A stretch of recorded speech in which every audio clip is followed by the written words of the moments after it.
Les socialistes et apparentés, c'est monsieur le député de la Mayenne, monsieur Garot, qui va représenter son groupe. Merci, Monsieur le Président. Merci, Madame la rapporteure, de la clarté de votre propos. Nous considérons que cet accord, c'est une bonne nouvelle, parce que ça va contribuer au rapprochement entre la Moldavie, l'Union européenne et donc, conséquemment, avec la France. Et en particulier, sur 2 points très importants, la double imposition et la lutte contre la fraude fiscale. Donc nous considérons que c'est un progrès. Néanmoins, moi je rejoins les préoccupations du collègue Dumont, parce que la Moldavie reste un des points chauds de l'Europe de l'Est, avec ce qui se passe en ce moment en Transnistrie. Vous savez qu'il y a une partie de ce territoire, enfin de la population, qui se marque dans un mouvement sécessionniste pro-russe.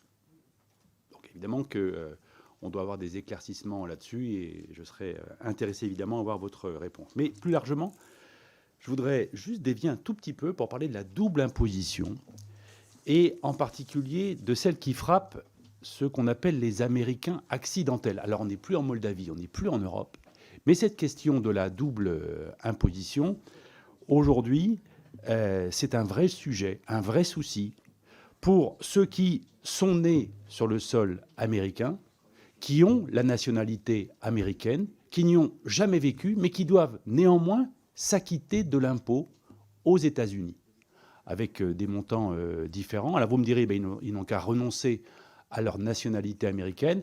Sachez que c'est compliqué, onéreux.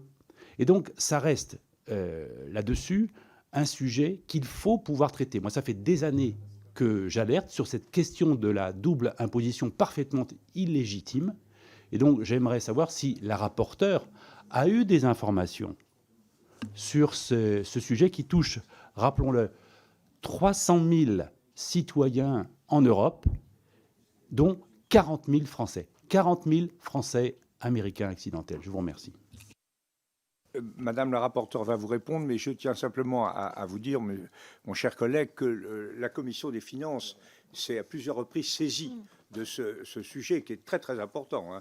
Les Américains accidentels, c'est vraiment une iniquité profonde pour ceux qui sont illusoirement bénéficiaires et réellement victimes de ce statut. Mais en tout cas, c'est plutôt de la compétence de la Commission des finances, même si ça nous intéresse, et on peut d'ailleurs avoir un contact avec cette commission. Madame la rapporteure, c'est à vous. Merci, monsieur le député, pour cette question qui s'éloigne un petit peu de la convention fiscale avec la Moldavie. Mais en fait, comme le disait le président Bourlange, des travaux sont menés au sein de la commission des finances, notamment par notre cher collègue Jean-Paul Bintéi, mais aussi par Éric Coquerel qui travaille sur ce sujet. Et je crois que Les Mattei font souvent des rapports ensemble, il faut se méfier. et je crois que la commission des affaires étrangères suit ce dossier, je crois, avec grande vigilance. Il y a également eu un rapport lors de le rapport 1945 lors de la dernière législature, qui a été rédigé par Marc Le Fur et Laurent Saint-Martin. Donc si vous voulez aussi le regarder. Comment ? Je vous entends pas, je suis désolée. Il faut que vous... Attendez, il faut que...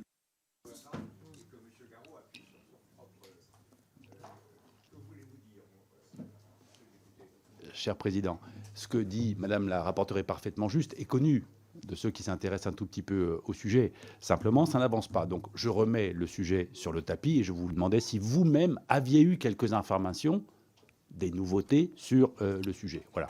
Bon, c'est une balle qui s'adresse à moi d'abord, plutôt qu'à la rapporteure. Donc j'ouvre ma poitrine pour la recevoir. J'espère, je vais m'équiper de mon gilet pare-balles, mais je vais essayer de répondre à votre légitime curiosité, et je vais un peu solliciter nos collègues mon collègue Monsieur Coquerel, de la Commission des finances, pour savoir un peu comment tout ça marine et mijote. Voilà. Monsieur, la parole est au député maintenant de la Haute-Garonne, Monsieur Portarieux pour le groupe Horizon. Encore notre. Oui, merci, Monsieur le Président. Madame la rapporteure, vous soulignez que cette convention permet d'indéniables avancées en matière de sécurité juridique et de simplification, mais vous écrivez aussi que les conséquences économiques et financières et budgétaires sont mal maîtrisées par l'administration. Vous semblez regretter l'absence d'un suivi plus sérieux des conventions fiscales bilatérales et vous pointez la faiblesse de l'étude d'impact. Vous faites même référence à un référé de la Cour des comptes du 31 mai 2019 qui recommande la mise en place d'une mission d'évaluation confiée à une cellule de haut niveau, écrivez-vous. Est-ce que vous pouvez nous détailler un peu plus ce dernier point ? Je vous remercie pour cette question qui est également très pertinente. En fait, quelle que soit la convention fiscale internationale que nous signons, il y a toujours, malheureusement, très peu d'éclairage budgétaire en matière de recettes fiscales notamment. Alors, et retombées économiques. Alors, retombées économiques, l'étude d'impact présente, contient des données économiques actuelles agrégées, mais par contre, c'est difficile de se projeter. Il y a deux choses, les données économiques et les retombées fiscales. Les retombées économiques, la projection est difficile du fait du comportement des entreprises, des consommateurs, mais également du contexte géopolitique du pays, puisqu'on sait que c'est un pays qui a besoin qui a besoin de stabilité. Et puis sur l'impact budgétaire en matière de recettes fiscales, effectivement, ce que je voudrais juste souligner, c'est qu'il y a 90 000 Moldaves en France, 65 Français inscrits sur la liste consulaire en Moldavie. Tous seront impactés par cette convention.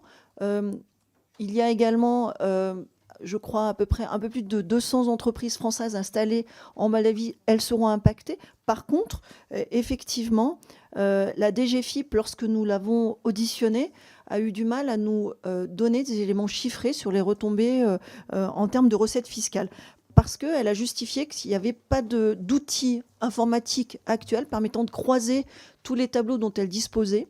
Et donc, quand on est un petit peu allé chercher plus loin dans la rédaction du rapport, et je souligne l'excellent rapport de ma collègue Béatrice Piron, qui avait fait le rapport sur le projet de loi sur la ratification de la convention fiscale avec le Danemark et la Grèce, elle avait elle-même déjà souligné ce vide, en tout cas de projection, sur les recettes fiscales.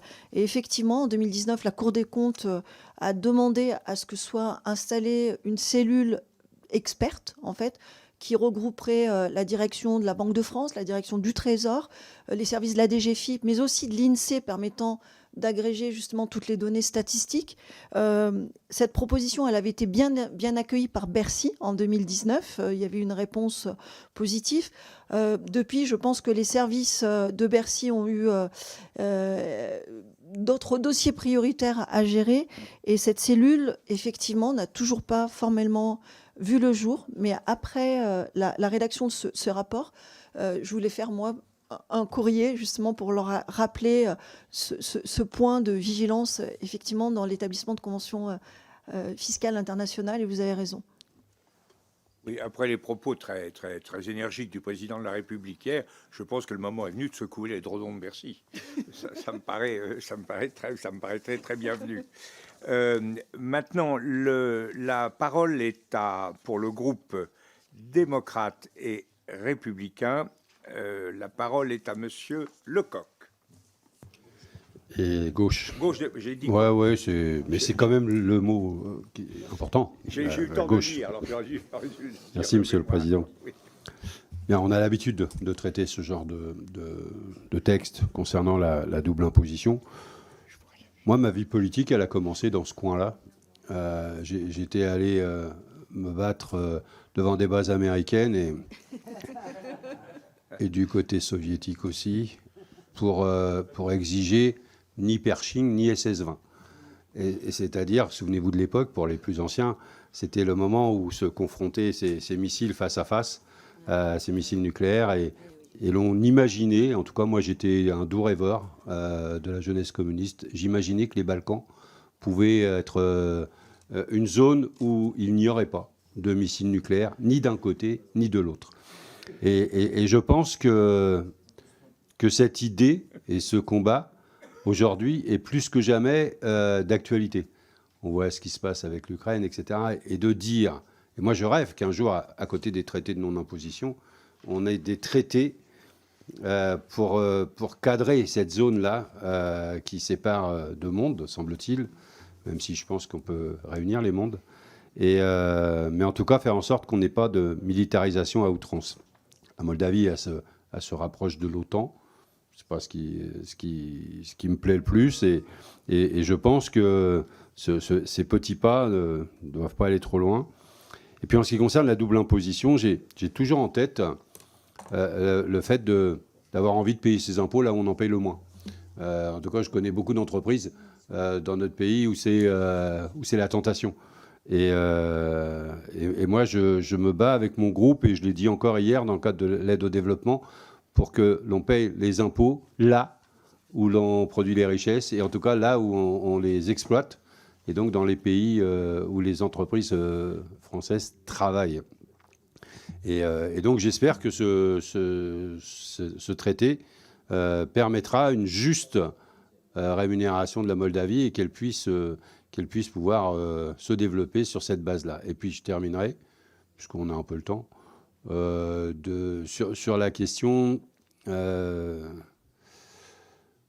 la corruption. Vous avez dit des cadres, des fonctionnaires sont allés sur place, etc. S'il y a cet échange, c'est parce qu'il y a sujet. C'est parce qu'il y a sujet.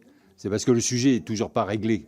Et donc, il faudrait que derrière, et c'est votre dernier propos qui m'a alerté là-dessus, que justement, sur un traité comme ça, là où il y a sujet et où il n'est pas réglé, ça devrait être une priorité pour Bercy de faire cette commission de contrôle et de suivi. Et je trouve dommage qu'on signe un traité et que dans l'immédiateté, on n'ait pas l'outil de contrôle. Voilà. Oui, je crois que Mme Sandu cautionnerait votre propos. Madame la rapporteure, répondez à M. Lecoq. Oui, je partage exactement les propos du président Bourlanges. La présidente de la Moldavie et le gouvernement moldave s'inscrivent complètement dans vos propos. Je reviendrai sur ce que vous dites. L'article 7 devrait vous rassurer, puisqu'on impose bien les entreprises là où les bénéfices sont réalisés. Donc voilà, donc ça, l'article 7 lève le doute sur vos inquiétudes. Et donc concernant votre dernier propos sur le contrôle a posteriori, effectivement, je pense qu'il y a des actions que nous pouvons collectivement mener dans ce sujet-là, dans ce domaine-là. Je suis à votre écoute sur ce domaine-là. Je vous remercie. Alors les groupes ont achevé de s'exprimer, mais alors j'ai sur ce dossier, j'ai une polarisation assez forte du groupe Modem, je dois dire, puisque j'ai deux demandes particulières qui sont l'une et l'autre issues qui émanent de parlementaires de ce groupe. Il y aura donc, ça fera en tout et pour tout 4 parlementaires Modem, si on compte la rapporteure, qui seront exprimés sur ce sujet. Il y a un tropisme moldave, assurément, chez vous. En tout cas, je vous donne la parole. C'est d'abord M. Zginski. Frédéric, c'est à toi. Merci beaucoup, Monsieur le Président. Madame la rapporteure, chers collègues, je tiens tout d'abord à saluer la qualité du travail effectué par ma collègue Delphine Lingemann et l'exhaustivité de ce rapport.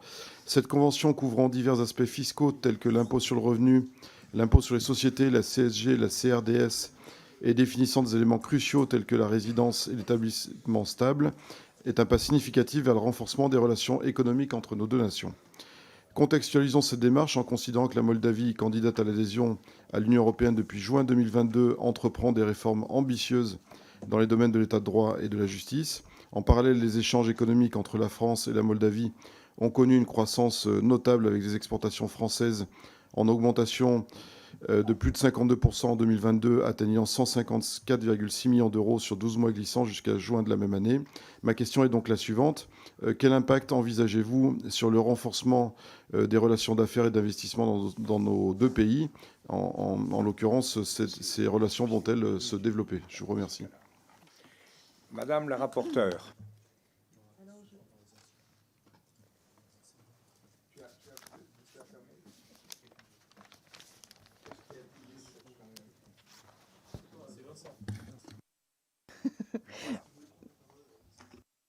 Merci. Merci, cher collègue, cher Frédéric. Oui, effectivement, les retombées sont alors difficilement quantifiables.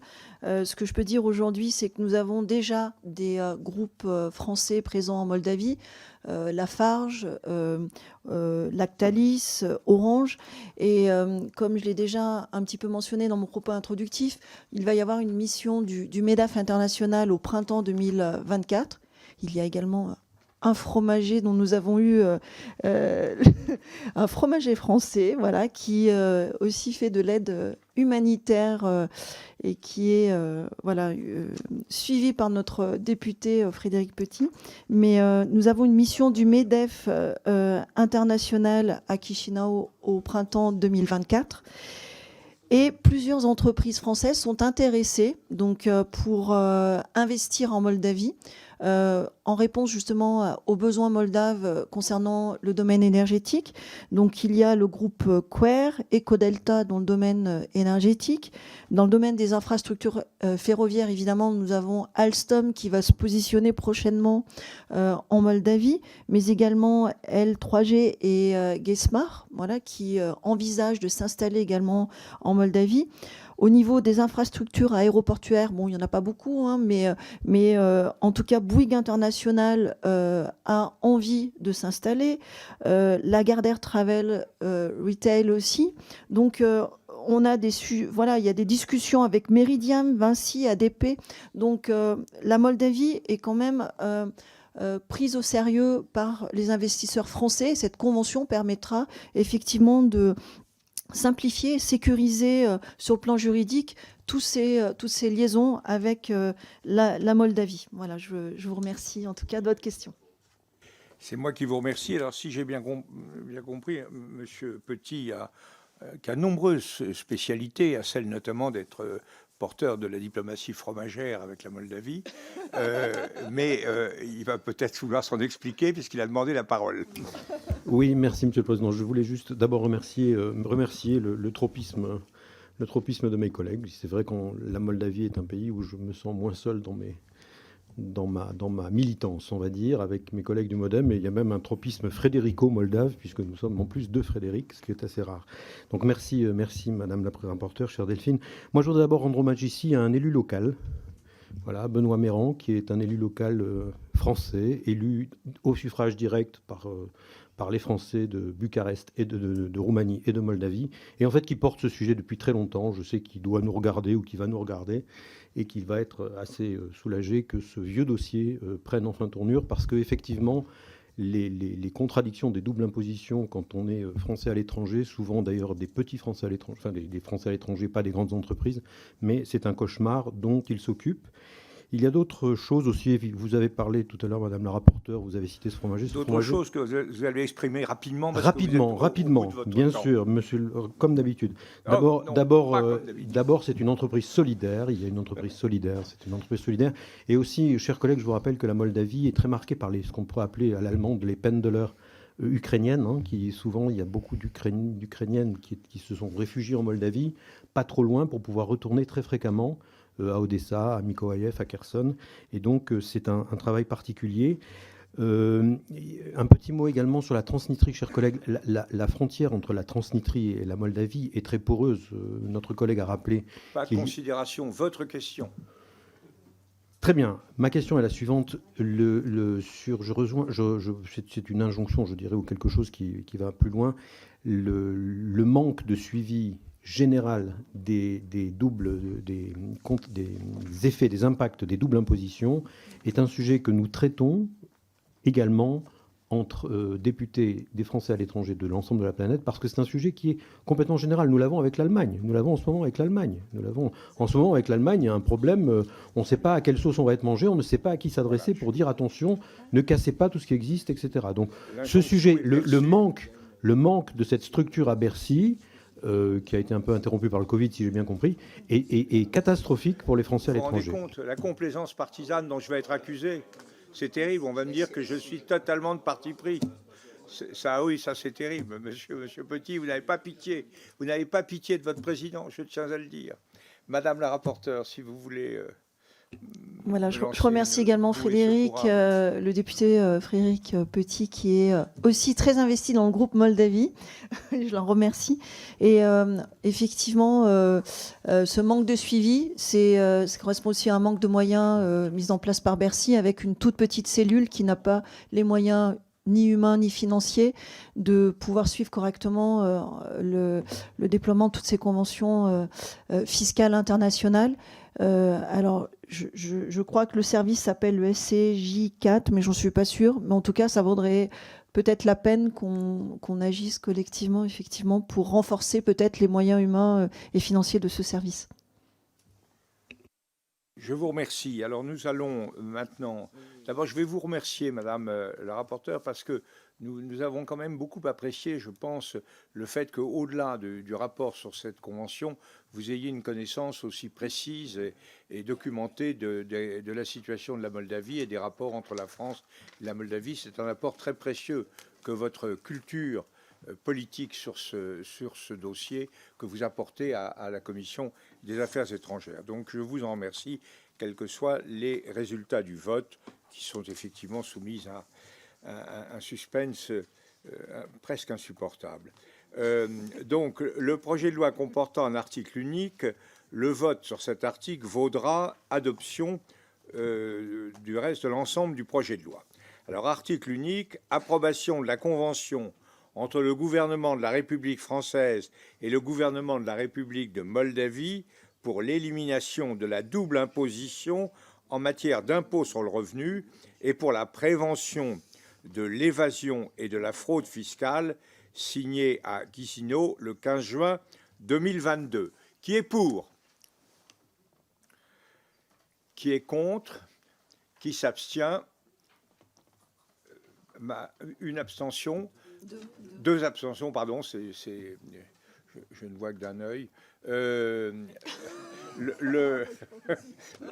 projet de loi est massivement approuvé et nous en félicitons notre rapporteur. C'est